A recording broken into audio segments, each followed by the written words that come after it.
Avec ces immenses ressources énergétiques situées à cheval sur les territoires de la Mauritanie, du Niger et de l'Algérie, et également ses réserves de gaz situées à proximité de la capitale Bamako, le Mali pourrait attirer les convoitises. Le pays a tenté de dynamiser son industrie pétrolière à l'image de celle minière, mais la faiblesse de la gouvernance et l'insécurité dans le nord du pays, principal bassin pétrolier, empêchent réellement la mise en valeur du potentiel pétrogazier du Mali. La découverte alors de ces potentialités gazières et pétrolières a suscité beaucoup d'inquiétudes au Mali. Et la société civile malienne estime que la découverte de ces gisements pétroliers gaziers pourrait être la deuxième chance qui va alors permettre au Mali de renaître à nouveau dans le Conseil des Nations à travers un développement inclusif qui va permettre à ces populations réellement de bénéficier des fruits de la croissance liés à la production gazière. Avec un potentiel gazier et pétrolier de 850 000 km² selon les études menées par l'autorité pour la recherche pétrolière,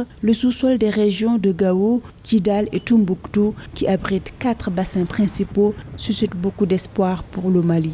Toutefois, les groupes armés rendent quasiment impossibles les campagnes de forage dans la zone, selon les spécialistes. Les rébellions successives, notamment Touareg, on estime que l'une des raisons essentielles constitue le contrôle des potentialités gazières et minières dans cette partie du pays en réalité, au-delà des questions d'ordre indépendantiste. Dès 2012, le Mali a engagé une véritable réforme institutionnelle avec la mise en place d'une autorité de régulation du secteur pétrolier et gazier. Aujourd'hui, nous n'avons quasiment pas d'informations réelles sur les potentialités réelles. Et la société civile malienne avait déjà interpellé le gouvernement d'alors de pouvoir publier toutes les informations concernant ce secteur aussi stratégique au même plus que le secteur minier. Vu le fort potentiel des bassins pétroliers et gaziers au nord du Mali, certaines puissances occidentales n'ont pas hésité à déstabiliser le pays dans le but de mieux profiter de ses ressources, à en croire certains observateurs.